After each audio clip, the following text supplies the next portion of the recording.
Saudara-saudari yang dikasihi Tuhan,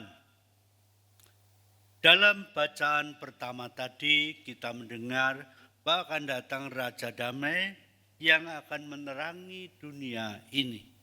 Dan kita tahu bahwa yang dikatakan dalam tadi Yesaya itu oleh Nabi Yesaya bukan lain daripada Tuhan Yesus sendiri.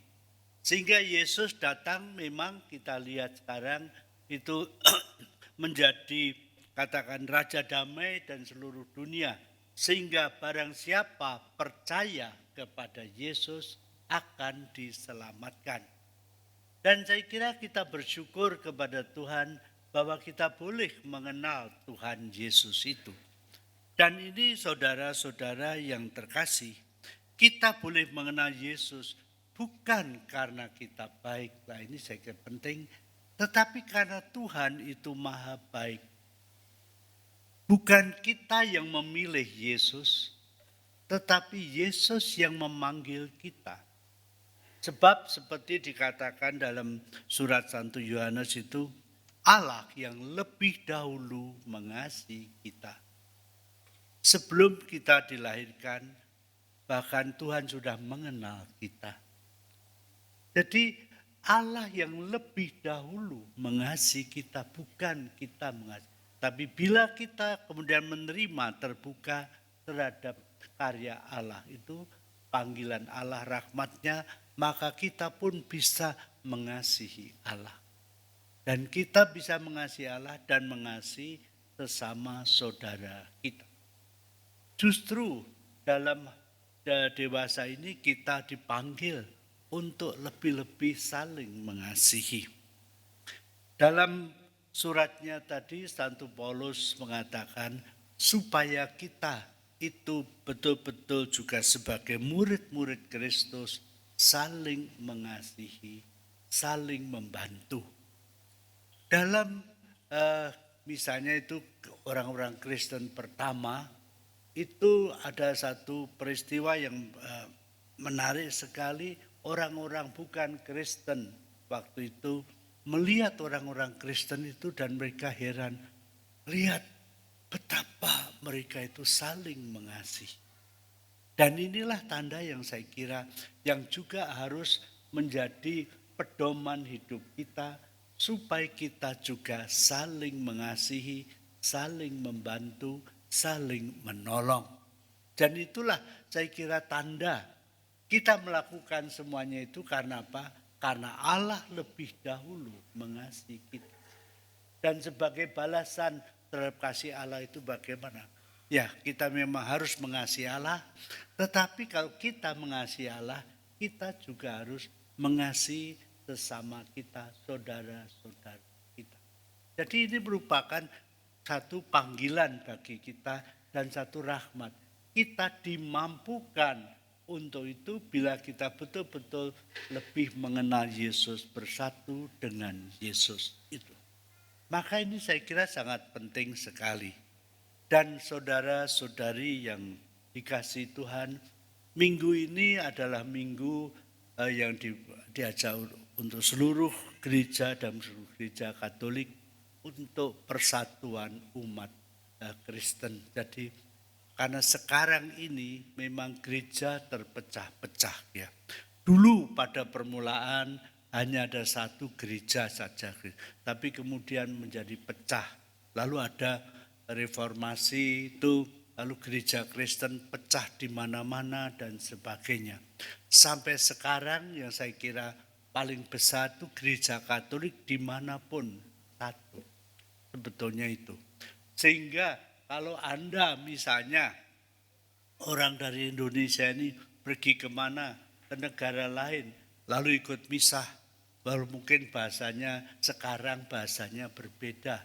Dulu di mana-mana dalam gereja Katolik itu pakai bahasa Latin. Tapi ya bahasa Latin kita itu tahu itu. Lalu imamnya juga memang berbeda, itu perbedaan. Kalau dulu misalnya misah itu altarnya tidak begitu menghadap itu altar. Jadi imamnya membelakangi umat. Jadi ke sana. Baru nanti kalau Dominus vobiscum, melihat kepada umat, Tuhan bersamamu begitu.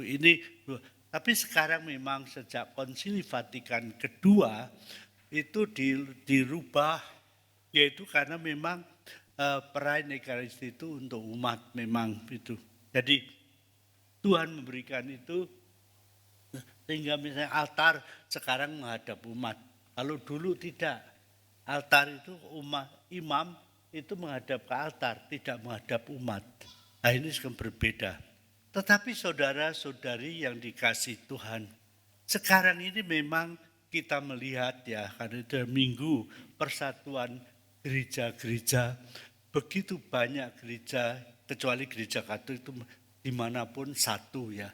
Kalau Anda pergi ke misalnya ke Eropa, ke Cina, kemana, itu gereja Katolik itu satu.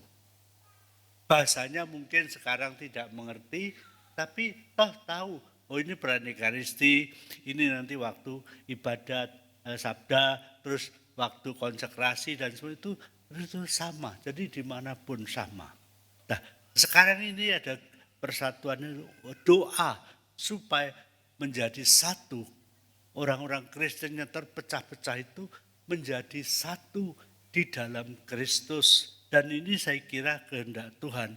Seperti kita melihat doa Tuhan Yesus dalam Yohanes 17 itu, Bapa supaya mereka menjadi satu sama seperti kita adalah satu.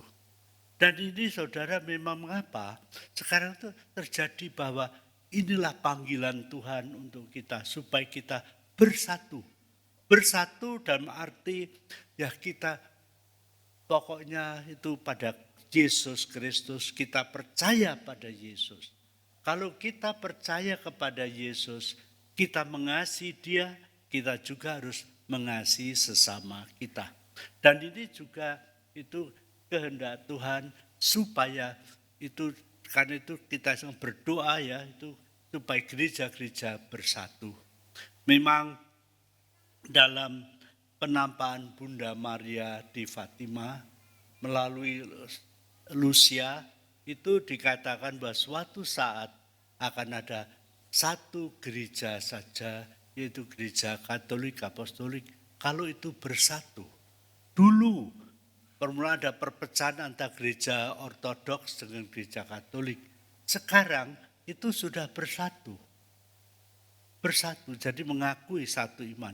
Tidak pecah lagi, tapi memang ya ritusnya berbeda. Kalau gereja Ortodoks itu tetap memakai ritusnya, tapi mereka sudah saling mengakui. Nah ini harapannya juga bahwa kalau nanti dalam dunia ini gereja-gereja bersatu, saya kira ini akan merupakan rahmat yang luar biasa. Ya bagi Tuhan tidak ada yang mustahil. Itu memang dikatakan seperti suatu kenyataan saudara bahwa bagi Allah tidak ada yang mustahil. Kita tahu misalnya sebagai contoh ya, Rusia dulu itu negara yang komunis, komunisme tersebar kemana-mana dari. Tapi kemudian karena doa yang diberikan, yang dilakukan oleh Santo Yohanes Paulus kedua, penyerahan, jadi penyerahan Rusia kepada hati Maria yang tak bernoda itu akhirnya terjadi pertobatan di Rusia. Sehingga bila dulu zamannya komunis itu, terus kemudian setelah itu Rusia berkembang, bertobat ya. Sekarang tidak tahu bagaimana, tapi masih ada kebebasan agama di sana juga berbeda. Jadi hal ini tidak mustahil bagi Tuhan. Lalu bagaimana sikap kita dalam hal ini? Karena itu saudara, kita juga harus berdoa. Kita mulai menghayati ini sabda Tuhan. Hendaklah kamu saling mengasihi seperti aku mengasihi kamu. Ini perintah Tuhan. Jadi kalau kamu mengasihi aku, lakukanlah perintahku. Dan perintah Tuhan itu apa? Hendaklah kamu saling mengasihi seperti aku mengasihi kamu. Jadi ini suatu hal yang saya kira tidak mustahil bahwa bila kita bersatu dalam Kristus, saudara, kita bersatu dalam Kristus, maka tidak ada perbedaan lagi.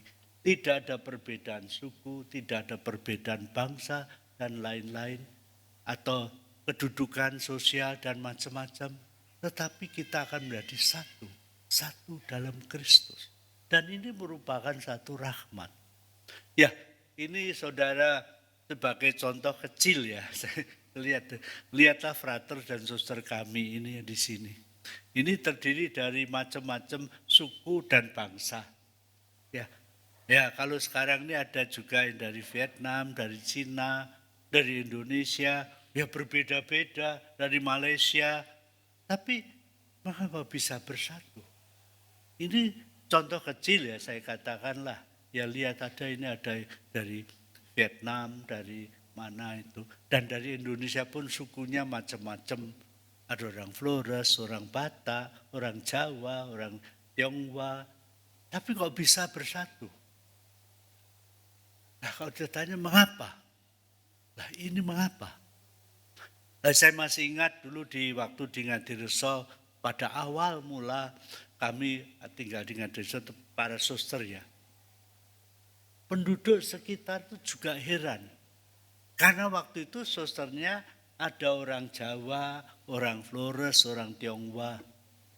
Lalu penduduk sekitar itu kok bisa ya mereka bisa hidup rukun. Padahal orang Jawa, orang Flores biasanya bertentangan itu. Di Malang waktu itu ada kelompok pemuda-pemuda Jawa, pemuda Flores terus berantem. Tapi di situ bisa. Mengapa? Karena Yesus Kristus. Lah, begitu juga Anda.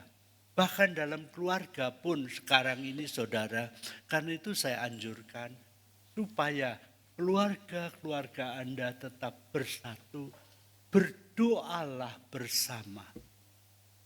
Ambil waktu dalam sehari entah kapan itu berdoa. Kalau bisa misalnya doa rosario bersama.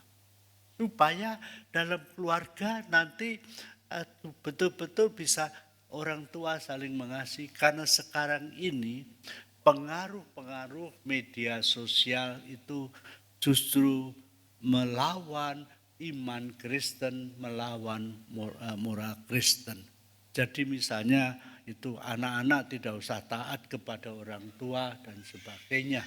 Padahal hukum Allah, hormatilah orang tua, ayah ibu. Ya itu.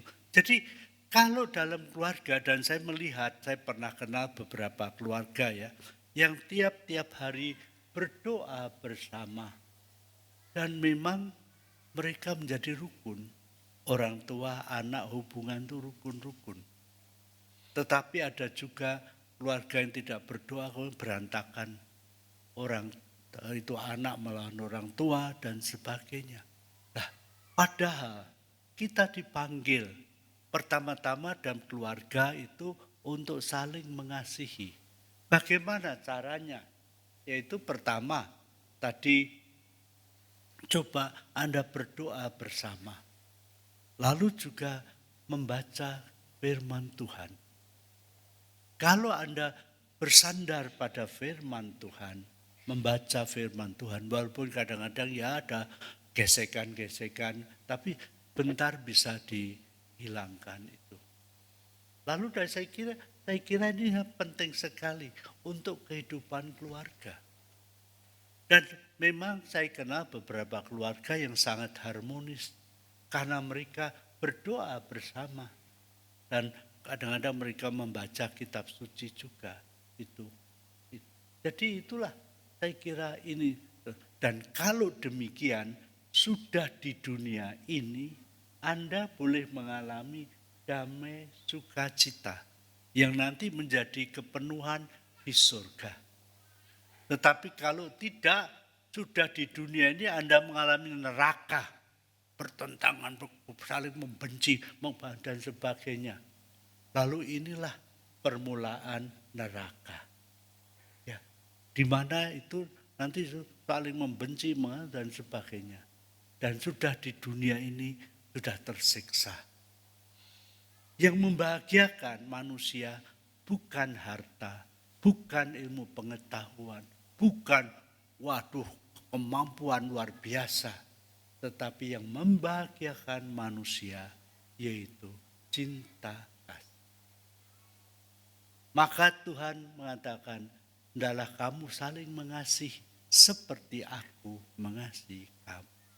Dan ini saya kira penting. Karena itu kalau tidak, ya itu. Kalau orang hanya berdasarkan harta, itu celaka. Nanti saudara-saudara saja bisa rebutan, saling katakan menuduh, memusuhi, rebutan harta. Bahkan kadang-kadang ada orang tua yang itu masih hidup, anaknya sudah menuntut pembagian harta dari orang tuanya. Nah ini kenapa? Karena tidak ada cinta kasih. Nah kalau begitu bagaimana? Saya kenal juga beberapa keluarga yang akhirnya pecah berantakan. Masih hidup sudah satu dengan lain itu rebutan keluarga. Dan bahkan ada, ini saudara, saya kenal juga seorang yang kaya ya, seorang ibu waktu itu suaminya sudah meninggal. Lalu karena dia dipercayakan pada anaknya, akhirnya bahkan anak itu tidak peduli lagi sama ibunya itu. Sehingga ibu itu ada teman-temannya, kalau mereka kadang-kadang berkumpul, berjalan bersama, lalu beli sesuatu, minum atau makan itu, dia tidak bisa bayar. Padahal dia orang kaya sebetulnya, tapi sama anaknya. Lalu yang bayari teman-temannya. Nah inilah, tapi saya kira saudara, karena itu yang penting sekali, supaya keluarga itu menjadi harmonis, bisa harmonis. Berdoa bersama. Karena doa ini, itu yang sebetulnya mempersatukan. Kalau Anda tidak berdoa, lalu terjadi perpecahan, pikiran manusia akhirnya hanya terbang bagaimana harta itu dan sebagainya. Karena itu, membaca firman Tuhan, itu saya kira penting sekali. Jadi supaya hidup kita tidak bersandar pada keinginan-keinginan duniawi, lewat ini macam-macam itu, tetapi bersandar pada sabda Tuhan. Dan inti sabda Tuhan itu sebetulnya terdapat, seperti kalau gitu, waduh bagaimana baca itu. Tapi intinya sebetulnya terdapat dalam cinta kasih. Semua hidup kita itu diringkas saudara dalam perintah Allah yang besar. Kasihlah Tuhan Allahmu dengan segenap hatimu dan seluruh jiwamu dengan segala kekuatanmu. Ini hukum yang pertama dan terutama. Yang kedua, kasih sesamamu seperti dirimu sendiri. Dan ini disempurnakan oleh Tuhan Yesus. Kasihlah sesamamu seperti aku telah mengasihi kamu. Maka itu syarat yang utama bagi Anda semua yang justru mengenal Yesus Kristus, harus memiliki relasi pribadi dengan Yesus. Kalau tidak, itu mustahil bisa bahagia. Nah ini ya seperti itu juga saya katakan pada para frater, suster itu, ini yang nomor satu. Nah karena mereka saling mengasihi, mereka bisa bersatu. Kalau dipikir-pikir lagi, coba bayangkan saudara, ini lihat ini suster frater nih. Ada orang Flores, orang Batak, orang apa, lalu ada bangsa lain, Vietnam, ada Malaysia, ada dari China. Dari itu kok bisa bersatu? Lah inilah saya kira itu yang menjadi. Maka saudara-saudari yang dikasihi Tuhan, bagi Anda sebenarnya juga itu tidak ada yang mustahil. Karena Tuhan tidak menghendaki yang mustahil. Karena Tuhan menciptakan manusia itu untuk kebahagiaan. Dan seperti dikatakan Santo Agustinus, kita diciptakan untuk Tuhan dan bila kita mengenal Tuhan, kita menjadi bahagia. Seperti kata Santo Agustinus, Tuhan, Engkau menciptakan kami untuk dan gelisahlah hati kami sebelum beristirahat dalam Engkau. Orang bisa memiliki segala sesuatu, bisa menjadi kaya raya, menjadi penguasa. Tetapi kalau dia tidak mengenal Tuhan, sia-sia hidupnya. Itu tidak ada yang membahagiakan. Tetapi bila kita mengenal Tuhan, lah disitulah letak kebahagiaan kita. Dan ini dimungkinkan, saudara, karena Tuhan yang lebih dahulu mengasihi kita. Dia lebih dahulu mengasihi kita, kita dimampukan juga untuk mengasihi. Dan dalam dewasa ini, saudara, lewat tanda-tanda dan mujizat-mujizat terjadi, lewat penyembuhan-penyembuhan macam-macam, itu karya Tuhan untuk menyatakan bahwa Tuhan itu ada dan Tuhan peduli kepada kita manusia. Jadi Tuhan itu peduli kepada kita semua, kepada Anda semua itu. Lalu ini salah satu yang dikatakan Tuhan tentang kepedulian. Lihatlah, aku melukiskan engkau di tanganku. Ini sebagai gambaran. Kalau orang melukiskan tangannya itu di telapak tangannya, begitu dibuka tangannya kelihatan tulisan. Jadi namamu ada di telapak tangan Tuhan. Saya kira begini sebagai perbandingan ya, saya melihat beberapa ibu-ibu yang di dompetnya itu ada foto anak-anaknya. Ya, ada ya. Jadi ibu-ibu punya dompet, itu kan dompetnya itu ada foto anaknya. Sehingga kalau buka dompet kelihatan siapa foto anaknya itu. Jadi ingat terus begitu. Nah, ini juga gambaran Tuhan. Dalam Yesus dikatakan, lihatlah aku melukiskan engkau di telapak tanganku. Memang zaman itu tidak ada dompet ya. Tapi ada mulut tangan. Sehingga kalau dia buka, ini sebagai gambaran memang Tuhan lain saja. Selalu ingatkan kita. Tapi sebagai gambaran, begitu buka tangannya, lah ini namamu ada di sini, namamu ada di sini semua. Begitu. Nah inilah. Karena itu kita tidak perlu takut. Memang dalam perjalanan hidup saudara, kadang-kadang ada pencobaan-pencobaan.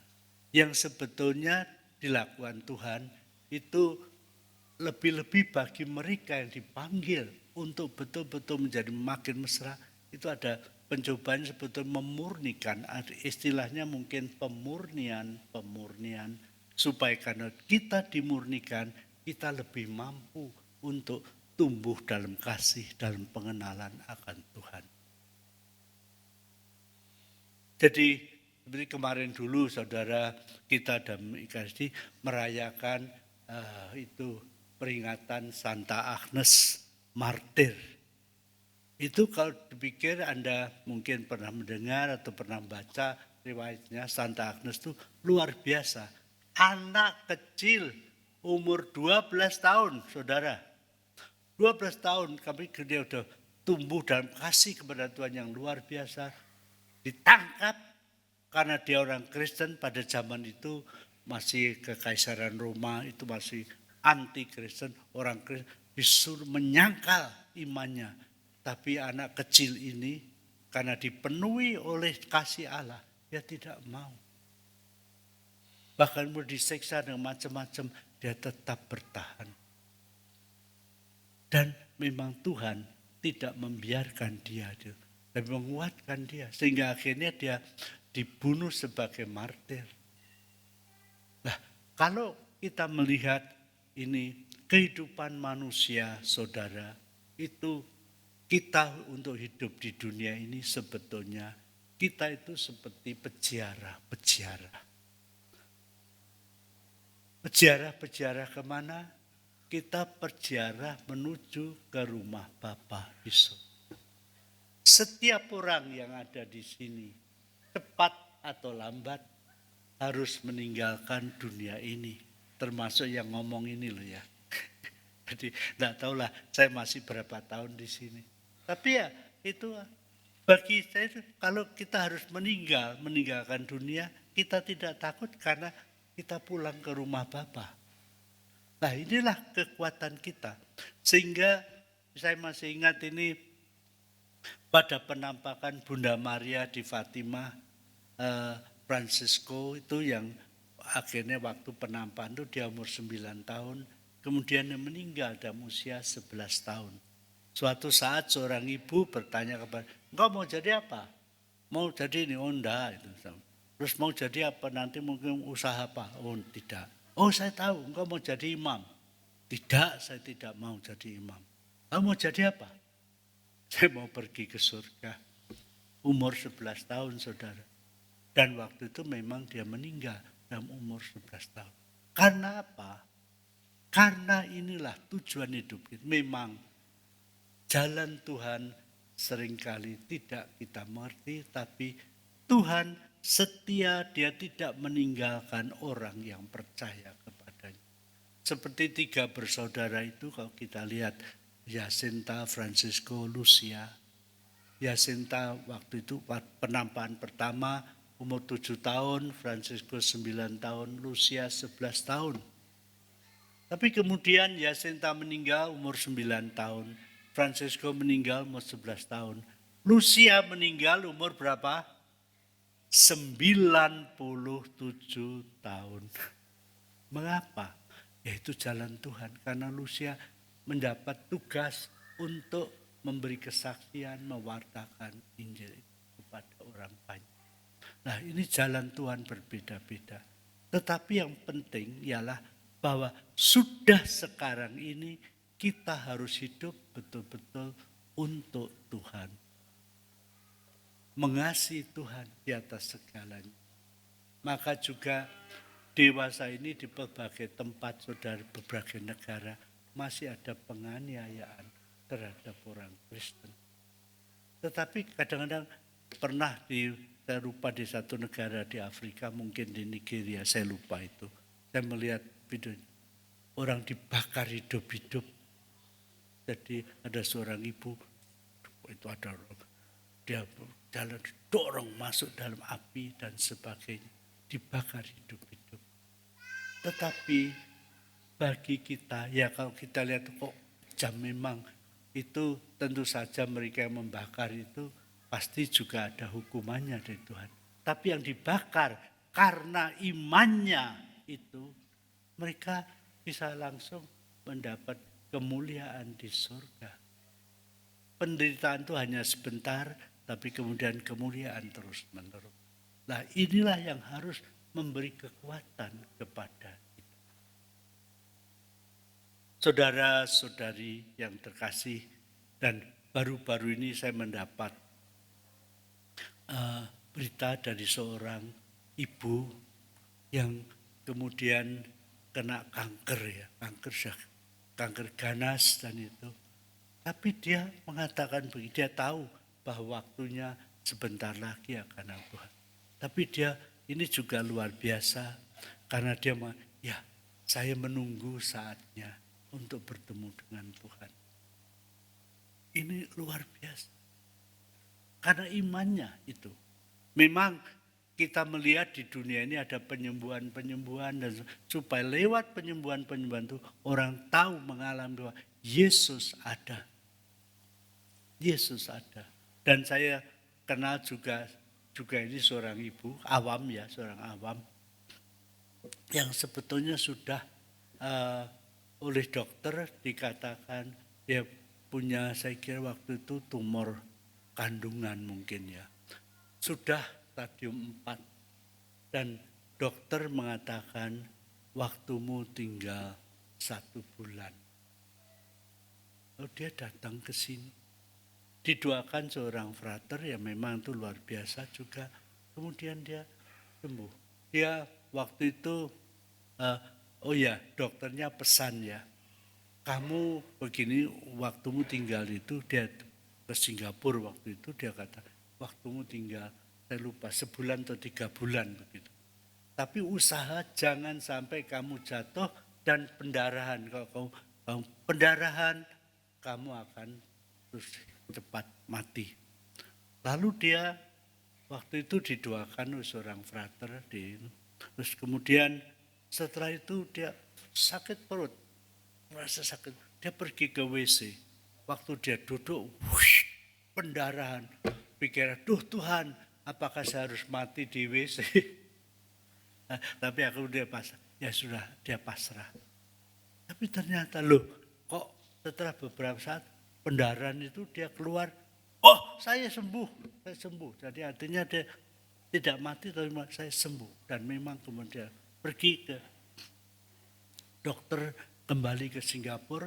Itu hari Minggu, Seninnya dia langsung kembali ke Singapura. Dia pergi dokter lagi dan tanya, terus dokternya periksa, ya kamu itu apa? Kamu minum obat apa? Saya tidak minum obat apa-apa. Ya, kamu yang sembuh. Sudah 90% kankermu hilang, tapi masih 10%. Perlu apalagi pokoknya masih ada di obat lagi. Terus dia bilang gitu, waktu itu keluar dari kamar dokter, sakit perut lagi. Sakit perut lagi, dia pergi ke WC. Dan ketika itu keluar lagi semuanya. Lalu dia tahu ini 10%-nya hilang. Lalu dia kembali ke dokternya. Dokternya baru saja diperiksa kembali lagi. Ya dokter, tapi saya gitu. Akhirnya karena didesak, dokternya periksa dan diperiksa, sudah kankernya hilang sama sekali. Memang tidak ada yang mustahil. Dan sekarang dia berada di satu kota itu dan dia melayani banyak. Nah itu jalan Tuhan berbeda-beda saudara. Tapi satu hal yang penting ialah bahwa dimanapun juga, bagaimanapun keadaan kita harus selalu bersatu dengan Yesus. Percaya kepada Yesus dan mengikuti juga apa yang diperintahkan oleh Yesus. Kalau demikian, sudah di dunia ini kita akan mengalami kebahagiaan. Amin.